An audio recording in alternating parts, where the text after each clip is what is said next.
quiero recordar a María Elena Moyano, una mujer joven, bonita, aguerrida pero pensadora, que ya con la trascendencia de pensar en la perspectiva de gobernar. La recuerdo madre de dos en esos, pero también militante. La recuerdo porque tuve el honor de ser su responsable política esos tiempos en la Comisión Nacional Femenina del Partido Unificado María Teresa. La recuerdo porque esos tiempos, medio inadecuado, incorrecto, atreverse a ser militante y a ser feminista. Y porque éramos con otras compañeras un bloque cerrado que nos atrevíamos a pensar en el cambio de la sociedad y alternativamente en el cambio y la transformación de la vida cotidiana. Y al Sexto, en Breña, por Alfonso Ugarte, en un pasaje, y María Elena de vez en cuando se venía a mi casa y se quedaba a dormir, muy de vez en cuando, y conversábamos, lo botábamos a mi pareja, y conversábamos sobre el significado de la actividad política, la coyuntura. Era muy... A María Elena le gustaba saber, le gustaba aprender y era inteligentísima, no estoy exagerando nada. Recuerdo que una noche conversamos como 3 horas sobre la diferencia entre momento político, coyuntura y periodo. Éramos bien doctrinaristas esos tiempos, pero lo podemos decir tal vez ahora en palabras simples: corto, medio y largo plazo. Pero de alguna manera ella quería saber. Recuerdo también un debate, porque yo en esos tiempos había dejado mi creencia andina, yo soy pichana, mi ancestro familiar, y como todo buen marxista-leninista de esos tiempos era atea. Y María Elena no lo era. María Elena siempre fue creyente, a su manera, pero fue creyente. Y cuando yo le criticaba sobre la iglesia tradicionalista, los curas, desgraciados, yo pues, la religión es el opio del pueblo, bla, bla, bla. Y ella me miraba y me decía: eso dice porque tienes tus condiciones materiales resueltas medianamente. Cuando veas gente que no tiene nada y que lo único que tiene es la esperanza de la fe, recién vas a comprender la religión. Yo le rebatía, pero no nos poníamos de acuerdo. Bueno, ha tenido que faltar ella, yo pasar por ser presidenta del Instituto Nacional Penitenciario y ver que a miles de personas que ya no tienen nada, como por ejemplo los adictos en la cárcel, que ya han vendido hasta su cuerpo y que ya no tienen efectivamente nada, sin embargo tienen la fe.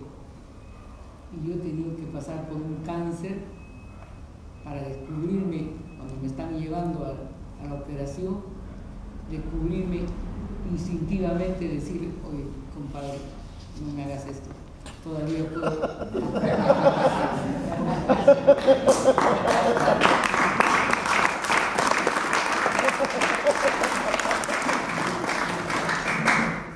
Pero esta noche, más allá de estas cuestiones colaterales, quisiera hacer un esfuerzo por trasladarles a la María Elena militante. María Elena tenía profunda confianza en Javier, saben de quién estoy hablando, y Javier era el líder del partido.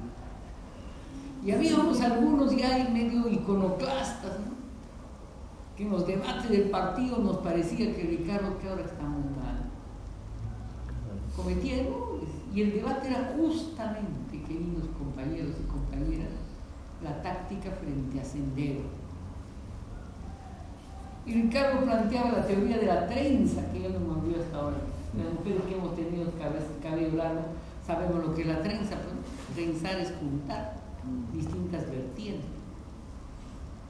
Y Ricardo Rex planteaba la teoría de la trenza y decía que había que juntar la vertiente del trabajo militar con la vertiente del trabajo legal, ¿no es cierto?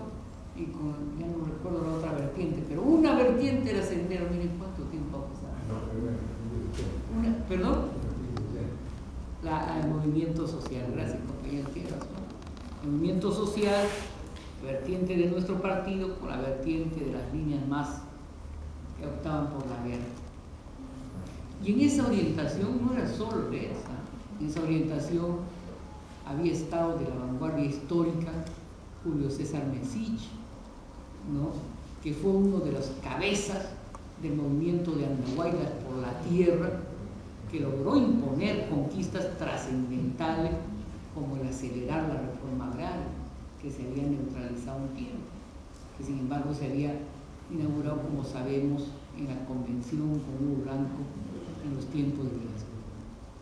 Y entonces era un contexto de mucho debate, y la línea, y Rex era firme en su posición, Javier estaba al medio, y ahí nos atrevimos, pues me ha encantado cuando entraron. He escuchado nomás el nombre de Carlos Iván de Gregorio. Y habíamos los zorros, pues, y las zorras. Éramos la minoría, nos decían los derechistas, ¿no? Pero que teníamos, creo, una posición que la vida ha demostrado que era la correcta, nada con Sendero.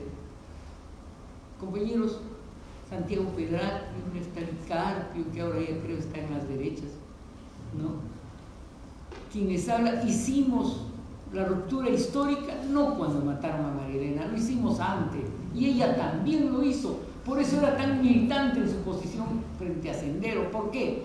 Porque más allá de la teoría política, Sendero empezó a matar a dirigentes hasta del partido en provincias. Ya la compañera está más gordita, pero o sea, empezó a matar a gente del partido, ¿no?, en provincias, a campesinos, solo porque no respondían a su línea, pues en una orientación absolutamente autoritaria, ¿no? ¿Y cómo se besan, compañeros, los autoritarismos? ¿Cómo se besaba un autoritarismo que a las mujeres no le dejaba tener hijos? La hija que tuvo Teresa Durán, que fue mi compañera de colegio con Osman Morote, fue entregada a una campesina para que la criara. Solo después de años, su abuelo, el que fue rector de la Universidad de Huamanga, Efraín Morote Bel, la rescató y se la llevó de nuevo. Entonces, una visión que o sancionaba la maternidad o la abandonaba. Una visión que a los jóvenes obligaba a los jóvenes a quienes les estaba captando para hacer proselitismo, obligaba a hacer el tiro de gracia.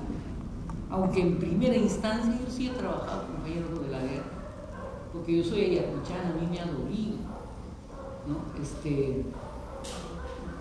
Ustedes han escuchado un guayno que dice hierba silvestre, aroma puro, ¿no? Es un homenaje a una senderista aquí en el lago de Vivía, a 3 cuadras de mi casa, y yo era compañera de salón de su hermana mayor, ¿no? Entonces, en un contexto provinciano, Sendero hacía proselitismo primero con eventos, actividades, hacían mucha presencia política que impresionaba, pero eso hacía a los jóvenes de pequeña burguesía, a los que podían acercarse a la universidad. Pero a los jóvenes que estudiaban en los alrededores de las zonas de Huamango, de las ciudades serranas, las ganaba primero haciendo proselitismo con dádivas. Les daba caramelos, galletas, como ahora hace el clientelismo en campaña electoral, eso hacía Sendero. Y mientras se venían acercando, a veces les compraba bicicleta o se las alquilaba, les daba cosas que un joven de abajo añora, pero un joven de abajo bien pobre añora. Y mientras los iba ganando, les iba capacitando en línea política muy ruda, muy esquemática, de un modo muy rupestre, no no hacía la política de nosotros, que debatíamos al mínimo detalle. Recuerdo esos tiempos cuando debatíamos, ¿no? Cada idea. No éramos expertos en concordar, éramos, creo que, el principal partido que la izquierda produjo, pero nos diferenciábamos. Yo ahora, compañeros, que hay esas diferencias, ¿sabe qué? Vamos, caminemos, ¿no? O sea, la concertación creo que es la tarea principal de las órdenes. Y entonces en ese escenario, sin embargo, Sendero ganaba a la gente así. Recuerdo un caso, no quiero impresionarlos, pero para que vean de qué se trataba y cómo eso nunca se debe repetir en nuestra sociedad. El caso Puracuti en las inmediaciones de Huamanga. Una mujer cuyo hijo había sido senderista, desapareció, el chico desapareció y su madre pues se desesperó. La madre quería saber dónde estaba su hijo. Indagaba en un contexto en que la policía tenía mucho riesgo, creaba riesgo, todo el mundo estaba averiguado, porque Sendero trabajaba sobre el sistema de familias, no trabajaba tenía línea política legal, clandestina y secreta, pero en el ámbito familiar trabajaba principalmente a nivel secreto. Y entonces, en ese contexto, la señora, pues, los senderistas sabían que estaba buscando a su hijo, pero alguien dijo que la señora a su vez era soplona porque la habían visto salir de la PIC en Huamanga. La buscaron a la señora y le dijeron que su hijo quería hablar con ella. Y la señora, que acaba de tener otra criatura, con su bebé fue a las inmediaciones de Puracuti, que está por las afueras de Huamanga. Y ahí en Puracuti se encontró con un escalón senderista, compuesto por pulpines, para que ustedes me entiendan. O sea, eran pulpines de 13 a 17, 18 años, que le hicieron ahí a ella con su bebé cargada un enjuiciamiento popular, como hacía Sendero. Le cortaba los pelos a las campesinas, que para ellas es como si nos desnudaran, ¿no es cierto? Tenía un sistema de sanciones rígido y duro, pero en ese contexto, como a la señora la creían soplona, entonces, compañero, buenas noches. Entonces, en ese contexto, a la señora la mataron. Le hicieron matar con un cuchillo. O sea, los jóvenes, turnando, empezaron a cortar el cuello con un cuchillo. Pero ahí no termina la cosa. ¿Saben lo que hicieron con los jóvenes que estaban ahí? En una muestra de capacitación para la violencia y la guerra, le hicieron jugar fútbol con la cabeza de la señora. Entonces miren esa capacitación para la violencia, para el terror, para la deshumanización, para una actitud casi salvaje. Y entonces ese era Sendero. Y ese Sendero que ya estaban matando hasta nuestros compañeros en provincias, ahí sí Javier optó. Y entonces Lex se aisló. Y nuestra posición frente a Sendero empezó a ser nítida y clara. Y una de las artífices de tener una posición nítida y clara fue justamente Marilena Muriel. Una mujer protagónica que se había formado acá, que había llegado al Arenal y que había empezado desde abajo. Pero una mujer que además había sido legitimada en la actividad social. Yo recuerdo aquí, compañero, como dábamos las polémicas esos tiempos. El otro día yo hablaba con una compañera de Patria y le decía, ¿cuántos errores hemos cometido? Recuerdo que esa era de la vida de Erlinda. Erlinda era la cabecilla de Patria, ¿no? Y María Elena era la cabecilla, o sea, Erlinda era de Patria, María Elena. Y por supuesto, ambas tenían importantes bloques sociales e influencia en importantes sectores sociales. Recuerdo un evento del Frente Popular de Mujeres, de la FEPOMUVES, Federación Popular de Mujeres de Villa de Salvador, donde alguno de ustedes alguna vez habrá llegado a San Marcos en aquellos tiempos, y las rencillas ideológicas no se definían con la ideología, sino con sillas. El otro día yo le decía a Tani Valer, Tani, ¿te acuerdas cómo cargaba sillas A mí se ríe, me dice, cállate, eso ya no debemos hablar. Sí debemos hablar, porque es el escenario de nuestro pasado. No solo hemos sido eso, compañeros, hemos hecho muchas cosas históricas, la huelga minera, la huelga magisterial, los paros nacionales que hicieron retroceder a las dictaduras, que impusieron la transferencia democrática. Yo me acuerdo, compañero, dos cosas en las que en una estuvo María Elena Moyano. Me acuerdo del primer gran mitin de Izquierda Unida, que fue en el Paseo de la República, que fue el prolegómeno para que Alfonso Barrante Lingán fuera nombrado alcalde de Lima. En el proscenio estábamos agitando ella y yo. Y recuerdo que ella agitaba un pedazo y don Alfonso le jalaba por atrás como diciendo, ahora ya se acaba la cosa. O sea, nos parametraba pues el momento de la agitación. Y estaba también el Gordo Esquiapa, que ahora quiere estar en otra agrupación, en otro partido. Pero en fin, en ese escenario, eso fue un mitin que hasta ahora no he visto que jamás hayamos podido hacer desde una perspectiva de izquierda. Y recuerdo otro escenario en que la huelga magisterial nos movía, compañeros, movilizábamos masas, así, masas. Llenábamos la Plaza San Martín, hasta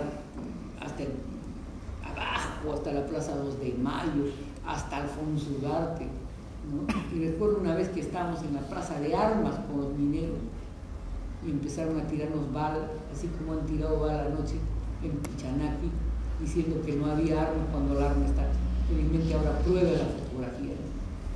Entonces estaban tirando balas, yo estaba agitando, María Elena estaba allá al costado, estábamos agitando porque era muy agitadora, ¿no? Entonces estábamos agitando y en eso empezaron a tirar balas sobre los mineros. Nos miramos, nos dio miedo, pues, compañeros, ¿cómo no? ¿No es cierto? Pero los mineros se sentaron, compañeros, se sentaron. Los niños matan y yo no me muevo. Vean esa terrible elección histórica, ¿no? Como estos se sentaron, ¿no es cierto? Honra obliga, pues, queridos compañeros, seguimos agitando. La policía nos vio, nos movió la cabeza como diciendo, locas. Paró, compañero. Ese era María Elena Moyano. Por eso yo no dudo, compañero, que enfrentó, claro que le hicieron una emboscada, no era irresponsable. Si ella hubiera sabido que estaba yendo a un sitio de alto riesgo, no hubiera ido, y menos con la criatura. Los senderistas fueron terriblemente canallas, porque hicieron toda una planificación de su muerte, porque la mataron y después incendiaron su cuerpo, la dinamitaron su cuerpo en una actividad de la FEPOMUVE, de la Federación de Mujeres. Y María Elena, sin embargo, ha tenido logros en su vida, logros importantes, logros trascendentes. María Elena fue una autoridad de Villa El Salvador.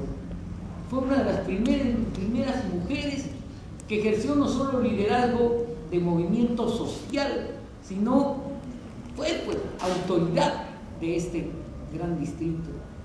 Y cuando vino el Papa, ¿no es cierto?, como sabemos, ella lideró la representación social no solo de las mujeres, sino de los ciudadanos, de los vecinos y vecinas de Villa El Salvador. María Elena hablaba muy bien, María Elena dominaba la oralidad, María Elena quería estudiar, tantas posibilidades tenía esa mujer.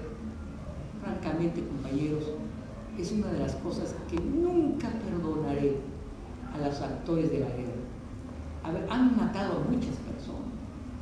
Ahora está purgando prisión y pide todo tipo de derechos, ¿no? Pide visita íntima, ¿no es cierto? Vladimiro Montesinos le llevaba tortas a la prisión a la mujer de Abimael Guzmán. Pero Guzmán sí admitió, compañeros y compañeras, sí admitió que fue parte de la decisión política de Sendero Luminoso la muerte de María Elena Moyano. Aunque ahora se arrepienten algunos, Tata Fajardo una vez me dijo que había sido un error político. Yo le dije que no había sido un error político, que había sido un asesinato a mansalva, que eso era asesinato, era delito, eso no podía ser una decisión de naturaleza política. Y eso, compañeros, sí significó la muerte de María Elena, y con eso voy terminando, significó un viraje en el pensamiento izquierdista.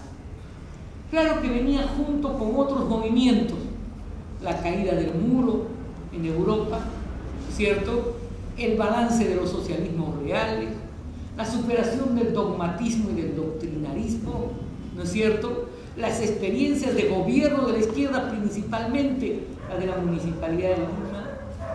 ¿Por qué se desesperaba Sendero, compañeras y compañeros? ¿Por qué se desesperaba Sendero? ¿Por qué quiso matar y lo hizo a una de nuestras principales líderes? ¿Saben por qué? Porque como izquierda éramos el tercio de la opinión política del país. Nunca llegamos más alto que esos tipos, ¿no? Y entonces ellos que querían crear un escenario de altísima polarización social que a su manera debía confrontar el campo y la ciudad, obviamente no se lo permitíamos. Y María Elena se enfrentaba ideológicamente, pero mi negra era también valiente, o sea, no se achicaba. No es como muchos ahora que en algún momento nomás dicen y en otro momento no, y me van a permitir una idea. Ahora se está debatiendo mucho si fue correcto o no ir al diálogo. Así, yo he ido al diálogo, compañero, y en la cara de Ollanta le he dicho que los pulpines están coordinando con los trabajadores, y si dan la ley que va a significar pago en bonos o institucionalización del despido arbitrario, se viene el paro nacional, ¿no? Hasta ha sido Miller que mi amigo me miró como diciendo, te estás pasando, ¿no? Pero alguien me tiene que decir, es esa buena beta que tenemos las mujeres, que dosificamos el ritmo pero no nos callamos. Ese es un ejemplo que nos dejó María Elena Moyano, pero nos dejó también su expectativa por el arte. A María Elena le gustaba cantar, a María Elena le gustaba, me acuerdo ahí donde es ahora el Centro de Comunicación Popular de Villa El Salvador, a la vuelta de la comisaría, ella prácticamente lo amó. Ahí hacía actividades, y su vínculo con el feminismo es porque le daban actividades innovadoras, ¿no? El reconocimiento del cuerpo, otras actividades que las mujeres hacemos, ¿no? Asuntos alimentarios, de nutrición. María Elena organizó y trabajó con el proyecto de Manuela Ramos todo el tema de las promotoras legales, que por supuesto han sido un antecedente significativo en la defensa del maltrato, ¿no es cierto?, y de la visión que cree pues que es legítimo el maltrato moderado. Disculpen si he hablado mucho. María Elena, compañeros, debe ser historia, pero sobre todo debemos rescatarla desde su humanidad de madre. María Elena adoraba a sus hijos, pero también desde su humanidad de mujer. Recuerdo una fiesta de Año Nuevo que se arregló duro la negra, fue bien bonita, vestida de blanco, y decía, oye, negra, muy coqueta, ¿no? Así me dice, y mírate tú, ¿no? O sea, cuando las mujeres somos jóvenes, nos gusta pues arreglarnos y vamos a una fiesta, lo hacemos, ¿no? A mí ya no tanto, ¿no? Pero en esos tiempos, yo era más vieja que ella, por supuesto, ¿no? Pero era, a pesar de eso era más joven. Y la alegría de la juventud, la vocación por la belleza, la aspiración al afecto, ¿no? La coquetería natural de las mujeres, ¿no? Sobre todo el compartir. Esa es la última idea que quiero resaltar. María Elena compartía mucho con su núcleo de mujeres. Un día cocinaban en una casa, otro en otra casa, iban por allá, iban por acá, ¿no es cierto? Y en ese devenir construían una amistad sólida, fuerte, que seguramente es lo que ha sobrevivido más allá de los pesares. Esta noche, compañeras, compañeros, si yo algo quisiera es haberles transmitido un pedacito de María Elena, pero sobre todo haberles transmitido la actitud de ella, su vocación por el cambio, su esfuerzo de renovación, su amor por el Perú, pero de adentro, pues, no como los que nos engatusaron y nos han sacado la vuelta, ¿no?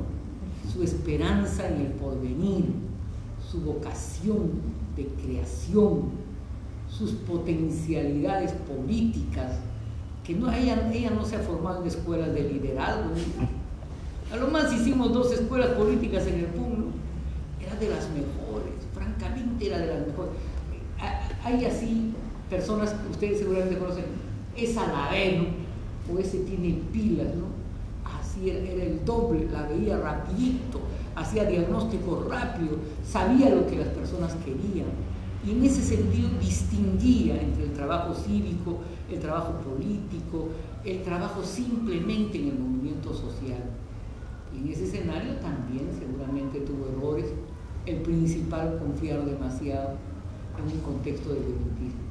Hoy que Sendero quiere hacer política a través de Movadef, hoy que debatimos eso en la Comisión de Constitución del Congreso, estando a lo que fueron compañeros y estando a que no les creo que son una organización autónoma que se va a mover bajo los parámetros democráticos, díganme si quieren que peco, pero yo no estoy por darles la posibilidad así nomás de participar en política democrática, porque nadie de los senderos químicos de verdad ha hecho público un arrepentimiento ante la sociedad, como lo están haciendo, por ejemplo, en el caso de Colombia, ¿no? He estado leyendo justamente unas declaraciones de Marcos el día de ayer. Eso parece otra cosa, ¿no? Ese no es el caso que hay en nuestro país.